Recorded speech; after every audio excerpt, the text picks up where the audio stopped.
And no question she had a drug problem. And she was supplementing the evidence with paint shavings and other substances to make them look like she would test them. She would test them in the lab, and then she would approve them with a certificate, but then she would take the remainder of the sample, take it home, and then put some other substance in there that wasn't the controlled substance. Make a long story short, the Attorney General's office knew about this, but did nothing about it. As a matter of fact, the Attorney General's office, under Maura Healey, according to a Superior Court judge, went to great steps to hide this fact from the public and from the courts. Now,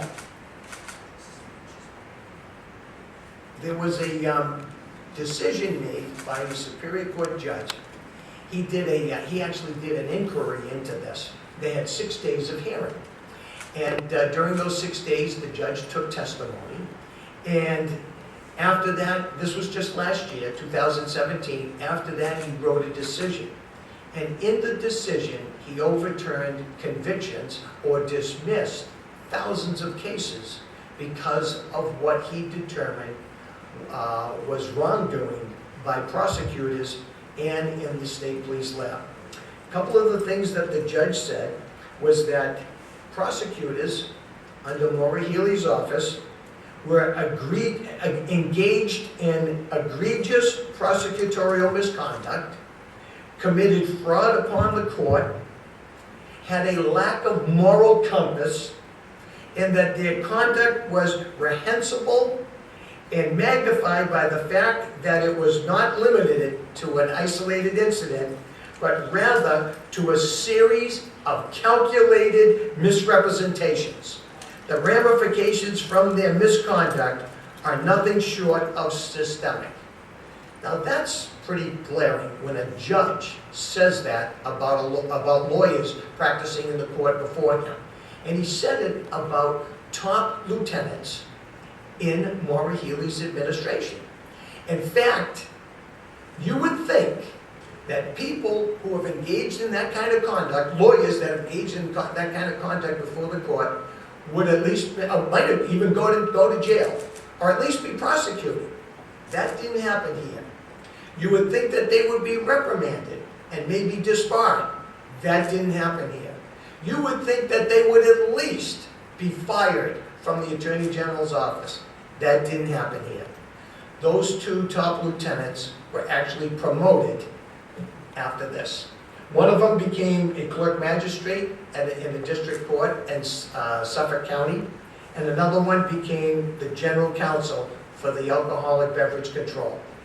Now, to me, there's a problem in Massachusetts, and the problem is we got corruption.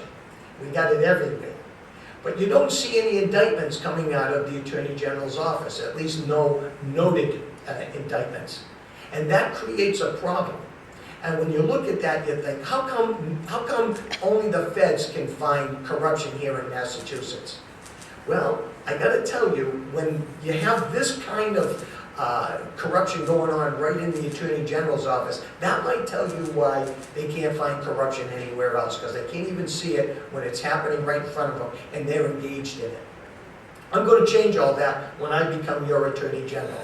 Now, there's a lot of things that I want to do as your next Attorney General that's going to improve the quality of life for citizens in Massachusetts. And I'll give you an example of some of them. There's an opioid crisis going on here in Massachusetts. People are dying and they continue to die each year. In 2010, Maura Healey joined the Attorney General's office as a manager. The deaths by opiate addiction at that time were around 500 a year. That means 500 people were dying in Massachusetts because of opiate addiction. Since then, in 2016, 2,100 people have died of opiate addiction here in Massachusetts. What that tells me is that there is a quadruple rise in the deaths of opiate addiction. In other words, it's not getting better, it's getting worse. And whatever she's doing, it's not working. So I've talked to experts about this as to what can we do to resolve this problem. How can we tackle this problem? Somebody, some government official has to take a stand and tackle this problem. I got a three-pronged approach. I've talked to experts about this. I've talked to law enforcement people about it. And the three-pronged approach goes like this. We need effective and successful rehabilitation. Right now, private pay rehabilitation is 87% successful. Private pay. You gotta pay for it. You gotta pay cash for it. But private pay is 87% successful. Government programs, on the other hand, are a revolving door. They're almost 99% failure rates. In other words, well, I'll tell you how I found this out. I've been meeting with parenting support groups on the campaign trail. And in Cape Cod, about a year ago, I met with 50 couples, so that's 100 parents. And I started going around the room asking people. I've started out by saying, how many here have had loved ones or children who have gone through an government opiate rehabilitation program, say 5 times? No hands went up. I said, how about 8 times? No hands went up. I said, how about 12 or more? All the hands went up. So I started going around the room and I said to each couple as I went by, I said, how many? Somebody said 15, how many 18, how many 20, how many 22, how many 25, how many? Guy stood up and he goes, 30, and this one isn't working either. And I said, how can you say that? He goes, it's not that she's not trying. He was talking about his daughter. He says, not that she's not trying. It's just that the programs are all the same and they're not working. So I said to them, if you know it's not working, why would you send your children to these programs? And the guy in the corner stood up, had tears in his eyes, and he says, because we have no other hope. We have no place else to send them. So I started talking about that. I started talking about how we can do so much better. And since then, I've met with some medical people. And basically, I told them in our first meeting, I said, this is Massachusetts. We're the medical capital of the world. You know, people from all over the globe, kings and queens and presidents and prime ministers, they fly into Logan. They fly into Massachusetts. They don't go to their capital cities. They come here to Massachusetts to get their cancers resolved, to get their blood disorders cured, and to get their heart ailments resolved. They do all that, and they get it done here, and we take care of business. So I said to these medical professionals, I said, why can't we do that for our own people, for the opiate addicts? And that's when I learned from them. They said, well, we can, but it's private pay. 87% success rate. So I asked them, I said, what do you mean by success rate? And they said, they go through our program, after our program, 5 years out, no relapse. I said, wow, that's excellent. In other words, I said, what you're telling me is we can cure opiate addiction, but we're not doing it? He goes, that's about the size of it. And I said, why won't the government do this for all the other people? They said, because they don't want to pay for it. Well, let me tell you something. When you've got people going through programs a dozen or dozens of times, and they're not getting cured, how about if we start investing in private pay programs? If we start investing in private pay programs, then we're going to get some return for our money instead of a revolving door. So that's going to be one of the things that I am going to press hard on as your next Attorney General for effective and successful rehabilitation. I want to deprive the drug traffickers of their customers. I want to take someone who is an opiate addict and give them their life back and make them a productive citizen and a taxpayer of the Commonwealth of Massachusetts. We can do that, folks. We literally can do it. We just need somebody higher up in government that's going to force this thing through. And I'm just the guy that can do it. The next thing we need to do as far as the opiate problem is drying up the source. We got to dry up the source of heroin and fentanyl. And I'll tell you why. 80% of our people are dying of heroin and fentanyl. Now, there's a problem there. Now, I want to go after them, and the way I want to go after these drug traffickers is by having joint task forces, joint federal and state task forces. But Maura Healey won't do that. Right now, Maura Healey is treating Massachusetts like it was a sanctuary state. So she's not dealing with the feds. Now, you only have to know, last weekend in the sanctuary city of Lowell, where the feds conducted a huge raid and they caught 50 illegal aliens engaged in drug trafficking, and they had enough fentanyl there to kill half the people in the state. Now I gotta tell you something, when I become your Attorney General, I'm not gonna tolerate that at all. I'm going to join forces with the feds, and we're gonna clean up and dry up the source. Because if we clean up the source and take away the customers from these drug traffickers, we will tackle the opiate problem. Now, the one last thing is extreme prosecution. I am looking to engage in extreme prosecution of these opiate dealers, of these drug traffickers. Not the opiate addicts themselves. What I want to do is put them in rehabilitation. I would rather have them go to rehabilitation than go to jail. But the traffickers, the people that are pushing this poison onto our kids, those are the ones I want to go after. And right now here in Massachusetts, we've been sending the wrong message. Right here in this county, right down the street in Salem, we have a judge at the Essex County Superior Court. He had a case in front of him where the Salem police had caught a drug trafficker, caught him with 40 bags of heroin, and the judge gave him a pass. He gave him probation. Now, just to give you a little background, that defendant, that perpetrator, was from a family of felons. His brother was already in jail doing 2.5 years for selling heroin in Gloucester, right up the street. And yet this guy here was trafficking in heroin and had 40 bags in his car. And the judge gave him probation, and the judge said to him, I understand that you're not an American citizen, and if I sent you to jail, then you would wind up being deported. But I want to tell you now, the judge says, if you were a United States citizen, I'd have sent you to jail right now. This judge is sending the wrong message. He's sending a message that says, you can come here to this country and we'll protect you. And by the way, that drug trafficker, he's not an opiate user. He's just an evil businessman selling on the streets of our city. Now, kudos to the Salem police. They did everything right. They grabbed this guy. They wound up the whole operation. And when the guy tried to run away, they had him blocked in well. So the Salem police did everything right. But this judge is sending the wrong message. And Maura Healey is sending the wrong message. Maura Healey supported the judge. Maura Healey's on record that the Massachusetts sentencing guidelines in Massachusetts are too harsh.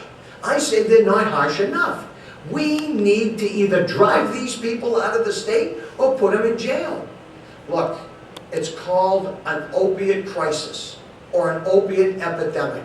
Somebody has to do something about it. Someone has to take a strong stand. Someone has to send the message to these drug trafficking thugs that Massachusetts is no longer open for business. And that's what I'm going to do. So that's why I'm asking you to support me as your next Attorney General, just on the opiate crisis alone. However, there's more. I want you to know that my campaign has some substance. Public safety. When a judge tries to play parole and gives a lenient sentence to a career felon, a career criminal, he doesn't help the criminal and he doesn't help society. We have seen 3 instances here in Massachusetts where lenient judges have cut someone loose when they should have held them, and those people later got out on the street and have killed police officers. The common thread of the three police officers in New England that have been killed so far this year, the common thread, they were all killed by drug trafficking thugs. Drug traffickers who got out, who got a hold of guns in some way or another, or in one case took the officer's gun and killed the police officers. Now, the message has to be clear. We can no longer let these people, these dangerous people, out on our streets. Now, Maura Healey supports these judges. She says it's not good to interfere with the discretion of the judge.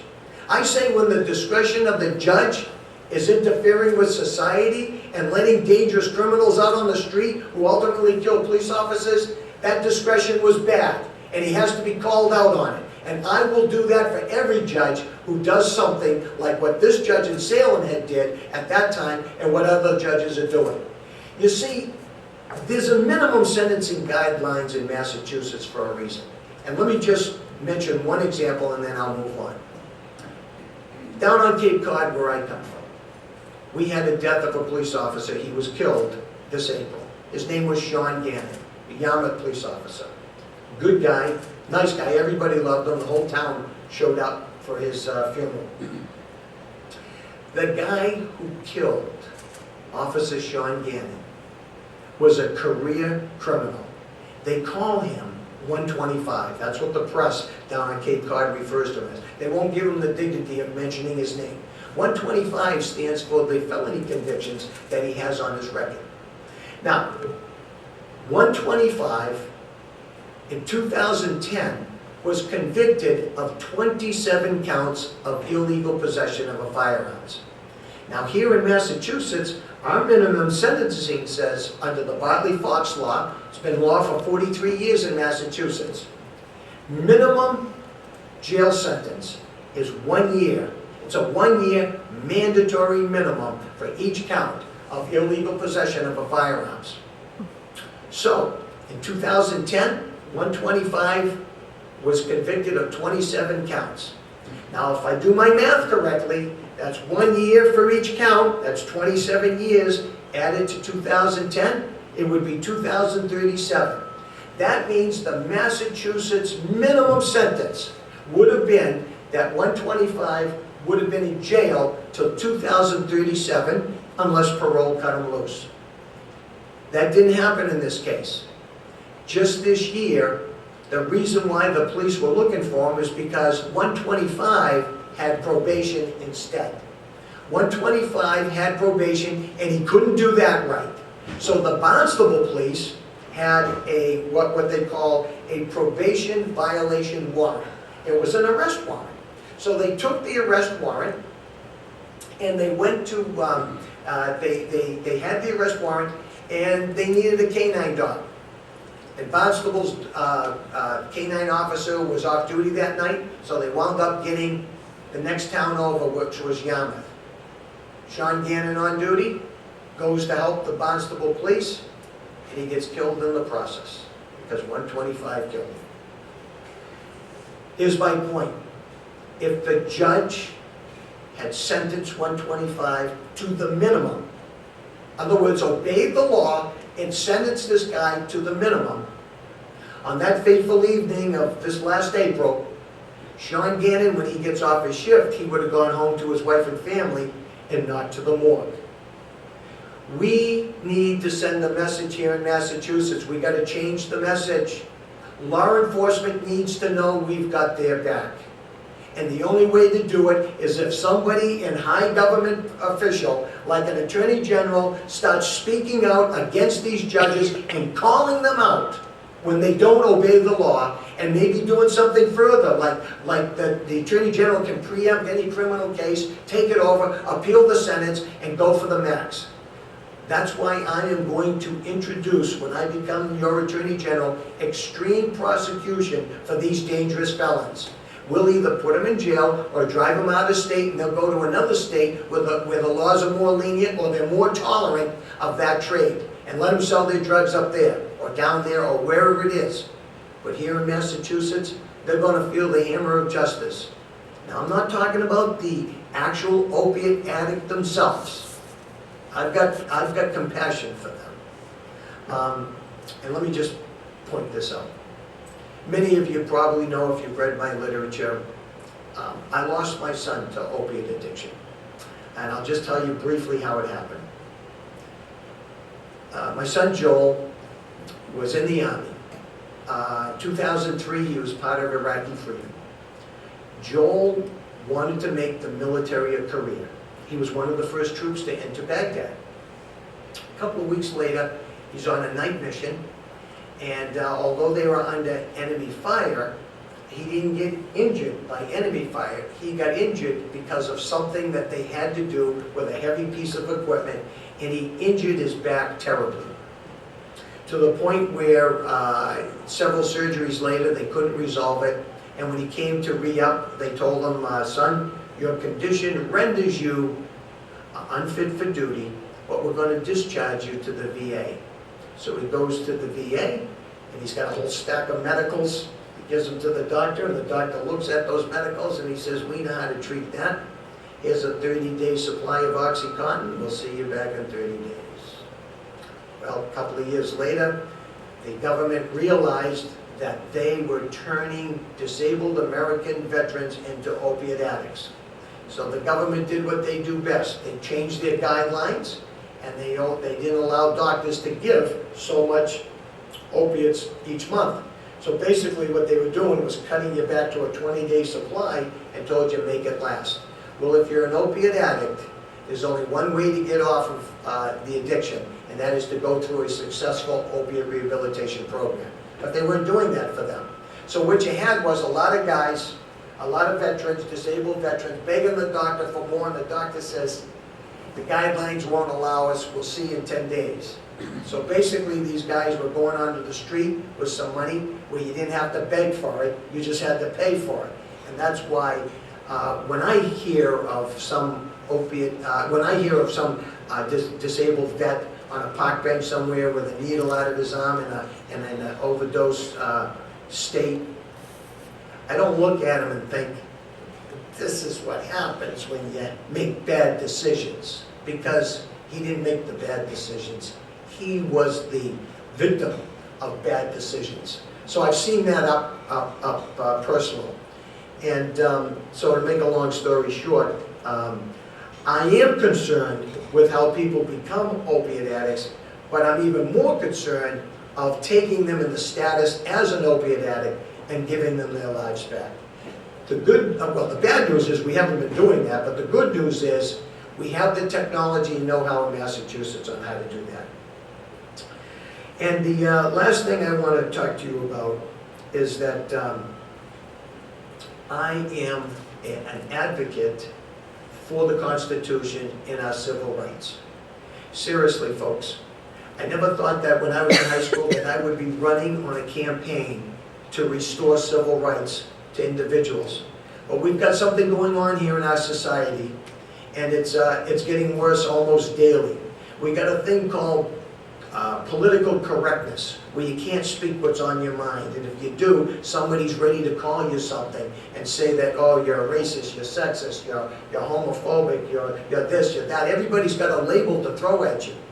And yet, in this country, from the beginning of time, or at least from the beginning of the nation, we've had free speech, where we can engage in ideas, and we can discuss things, and we can argue about things, and we can talk about facts, and what they mean, and what things are going. And I'm going to make sure that everybody still has a First Amendment right. I'm going to make sure everybody has a Second Amendment right. You may not like guns, you may not want anything to do with guns. The good thing is we're not going to make you buy one. But I'll tell you what, good people in Massachusetts, people who have licenses to carry firearms, they don't commit crimes. You have to look long and hard to find someone who has a license to carry a firearms in Massachusetts who has actually committed a gun crime. So I'm going to be a Second Amendment advocate, a First Amendment advocate, in fact, the entire Bill of Rights advocate. We've had the Bill of Rights since 1790. They have served us well. But there are some politicians, some government officials that are saying, you the people, you don't need these rights anymore. And to me, when a government official, like Maura Healey, tells you, you don't need that anymore, I think it's time to say, no, it's just the opposite. We don't need you anymore. And elect an Attorney General who's going to stand up for your constitutional rights. So, let me say this to you. I'm going to ask you to vote for me, James R. McMahon III, on Tuesday, November 6th, as your next Attorney General. I'm going to keep my promises to you. I'm not really a politician, I'm a lawyer who saw a need. Someone has to do this. And I'm willing to do it, and I want to do it. I actually want the job. I'm not running for Attorney General because I want to be something else some other time. I'm running for Attorney General because I want to do the work of the Attorney General. I want to do the work that will increase and better the quality of life for citizens of Massachusetts. I'm not going to waste a lot of time on suing the President of the United States. Instead, I'm going to go after public corruption. I'm going to do what the Attorney General is hired to do. So, when you elect me as your next Attorney General, I promise you and guarantee you this: your public safety and all of your civil rights are safe with me. Thank you very much. Appreciate it. Now, someone said that I can take some questions from the audience, so if anybody's got any questions, I know I was pretty thorough, but if you got any questions, yes, sir. Hi, how are you doing? Ethan Coleman, Civil News. What do you think about the, I guess, the Attorney General and more specifically the cities and towns suing opiate makers and drug distributors on the opioids? Okay, so the question Ethan has from Salem News, and I don't want to paraphrase it, but tell me if I'm close. Yeah. You want to know about the civil actions that some of the Attorney Generals, and in particular Maura Healey, has joined in on, against the producers. In other words, we said distributors, but we don't mean distributors that are on the street. We mean distributors who sell, who manufacture and produce the opiates. And my thoughts on the lawsuits. Well, I'll tell you what. There's a lot to do. There's really two main thrusts of the lawsuits. And these, I find them to be worthy. They have some merit to them. It goes like this. The first thrust is that some of these pharmaceuticals, in particular, and Maura Healey mentions this one, is Purdue Pharma. She just joined this not too long ago. You know, about 3 months before her term is about to end and she's facing an election, now she does something. And it goes like this. She wants to sue Purdue Pharma, and the thought is that Purdue Pharma knew that the opiates were addictive. Habit-forming, addictive, could be a danger to people. That was one of them. She said they knew this, and they still put them on the market.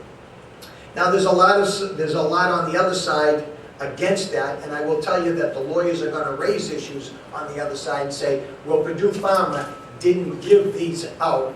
Purdue Pharma gave them or made them available through local pharmacies, and your doctors are the ones that prescribed it for you. So the doctors, so they're going to have a defense there in some respects.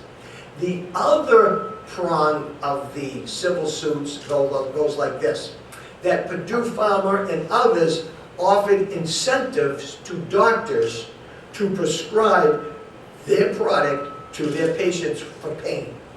So basically what they're saying is, and it goes something like this, let me give you this example. It's not the precise example, but it's close enough. You go see your doctor, and your doctor may have been prescribing other medications for your pain. But if your doctor prescribes so many units of this product that's put out by, say, Purdue Pharma, then your doctor wins a trip, a vacation for two to the Bahamas or something like that, to some resort. And so the theory goes that Purdue Pharma is pushing and pressing your doctor or other physicians to sell or to overprescribe opiates so that they can win their vacation, or I should say meet the quota, so that they can get, it was a guaranteed thing, so that they can get the vacation. Now, if that was true, then Purdue Pharma could be liable to some sanctions. Although the real problem, and again I think we're going to see a defense on this, is that the Purdue Pharma's lawyers are going to say, well, again, it's the doctors who prescribed them. If the doctor didn't think that their patient should have had an opiate prescribed to them, then the doctor shouldn't prescribe it, no matter what the incentive would be to do it. So there's going to be a lot there to say, but the reason why I'm kind of confident that there's probably in the end, this kind of a lawsuit is going to be much like the tobacco lawsuit against J.R. Reynolds and all the 5 big tobacco companies. And I got a feeling there's probably going to become some kind of a settlement in the end. So clearly, for any reason why some states have not joined into this lawsuit, once it starts rolling, they're all going to join in because they're all going to want a piece of the pie. So that's the way I see it. And then they're going to try to figure out how to divide it up. And they'll probably do it by some percentage of addicts within particular states. So that's how I think I mean, those are my thoughts on suing Purdue Pharma and the other pharmacies. Any other questions? Yes? Jay, you mentioned the Constitution. Just recently, I think most of us watched the Senate hearings for the Supreme Court Justice, Judge Kavanaugh. Unfortunately, what had happened is that people like Maura Healey convicted the judge before he was even tried or before the hearings were over. What I want you to say or to answer is, how do we get back to the Constitution where people are innocent until proven guilty? And tell this to the Me Too movement, who seem to be on the side of Maura Healey. Thank you for the question, and I can talk to you about that. Like most Americans, I was glued to the TV and I was watching the testimony in the Senate confirmation hearings for Brett Kavanaugh. One of the witnesses in there was Dr. Ford. I listened to her testimony, and her testimony in and of itself was quite compelling, quite moving. I remember thinking to myself, that's interesting. It would seem to the average person watching this that something happened to this woman. Now, I'm going to tell you what the difference is between not only Maura Healey and myself, but between a political activist, who's Maura Healey, and someone like myself who wants to do a law enforcement job. Now, lawyers are trained to do this. No matter what side you are in a criminal case, you're trained to do this and look for this. She didn't do that. Here's what it is. Soon as Dr. Ford completed her testimony, Maura Healey said, she's got to be right. We're going to believe, I believe her. Judge Kavanaugh should not be confirmed for the court. Nobody heard Judge Kavanaugh yet. She just said that. And I'm thinking to myself, now a good prosecutor would say, well, wait a minute. We need to see what the other side of the story is. Maybe there's some detail on the other side of the story that wasn't from this particular detail. I'm not saying that I don't think Dr. Ford lied. I just don't know. I want to hear the other side. I don't just take one side. So we listened to Judge Ford, and if I can sum up his testimony in a phrase, I didn't do it. Well, so I'm thinking to myself, as a lawyer and as a prosecutor, I would look at that and say, well, I can't get any more detail from the defendant because he said he didn't do it. Now, if he didn't do it, then he's got no detail as to the time, the place, who else was there. I can't get any information from him on. So now I have to go back to the complaining witness, in this case, Dr. Ford. So, Dr. Ford was asked, when did it happen? I don't know. Like, uh-oh, this isn't looking good if this was a prosecution's case. Where did it happen? I don't know. How did you get into the bedroom? I don't know. What did you intend to do when you went into the bedroom? No answer. Do you have any witnesses? Yes, I do. One of them was a good friend of mine. The other one was a good friend of Judge Kavanaugh's. And then there's a third person who I know was there. Okay? Saying, the victim can't give me any information. The defendant said they didn't do it. Let's talk to the witnesses. She says they were the witnesses. So first we'll talk to her best friend. Because you figure maybe going to be a little biased. But we're going to get some information anyway. Certainly when and where and how it happened. No recollection of it happening. What that means is she either has no recollection or she's not going to vouch for something she knows is not true. It doesn't make any difference. She can't help the case. She does nothing, well actually, she helps the judge because she says, I don't remember that happening. So you talk to the other person, the judge's friend, whom Dr. Ford says was there. He said, was never there, that never happened. So now you got two down. So you go for one more witness. And that person says, that never happened. They weren't even there. Now let me ask you this. If you're a prosecutor, you've got no place to go here. You've got no place to go. There is no case. There's not even probable cause. So when I look at that and analyze that, I say to myself, there's all kinds of political reasons why they put this Dr. Ford up, but there's nothing. If we follow the Constitution, there is nothing there against Judge Kavanaugh. Now you can look at all the other reasons that go around that. Well, then why would they put her up in the first place and not tell everybody about it? And they said, well, we want the FBI to investigate. What's the FBI going to investigate? They're the ones that talked to these three witnesses who said there's nothing. So what else is there to investigate? I tend to think when you look at something like that, and you look at it from a weighing point of view, weigh the evidence is completely lacking that Judge Kavanaugh did anything other than one person who says it and can't give you details.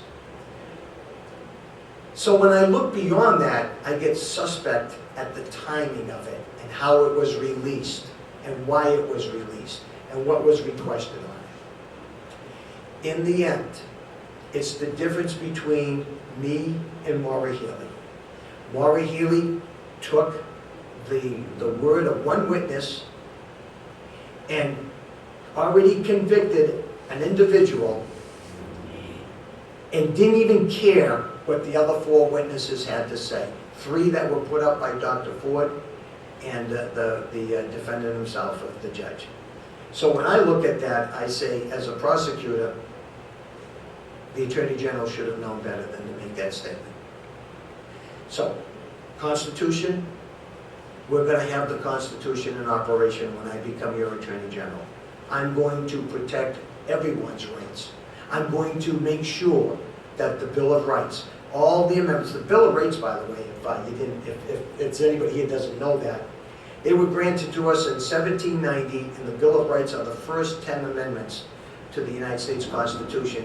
I've had some, in my 30 years, I've done a lot of criminal cases, and we work with we work a lot with the 4th, 5th, and 6th Amendments to the United States Constitution, and also with the 14th Amendment, which says all the rights guaranteed in the first 10 not only apply to every individual against the federal government, but the 14th says it applies against the state government as well, as if there was a gray area at the time.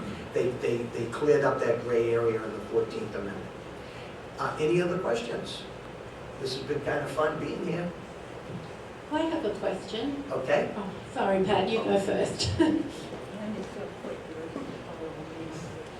I just wanted to ask you, are there any plans for a debate between you and Maura Healey? We had a debate 2 weeks ago. It was carried on WGBH, that's Channel 2 out of Boston. And it was an interesting debate. There was two moderators, and basically we sat in the studio, and we took questions from the moderators, and we just went kind of like back and forth a little bit. There wasn't a whole lot of interaction between me and Maura Healy as it was between me and the moderator. And I believe you can still get that. I think it's on YouTube. If not, all you have to do is, if you wanted to see it, just Google McMahon-Healy debate, and it'll pop right up. So you can see that one. We have another one coming up, and it's on the 24th, which is next week. And the 24th is a Wednesday, and it's at 3 p.m., and it's going to be at UMass Boston. And it's going to be what I would call a real debate, because we're going to be at podiums instead of just sitting at a console with the moderators. And it's going to be broadcast live over WBUR. And some Boston Globe reporters and others have also been invited. I don't think they've made a final determination who the reporters are. To me, I don't really care who the reporters are. I mean, I'll answer any questions. I don't have an issue. It's not something I'm going to hide behind. Say I'm not going to answer that. I'll answer it. Obviously, at any debate, the incumbent has a record to protect if they can, and that's probably going to be what most of the debate will be on. Some of them will be on some innovative ideas. I mean, I have some. I've mentioned some of them tonight or this afternoon to you. But and then after that, there's another debate.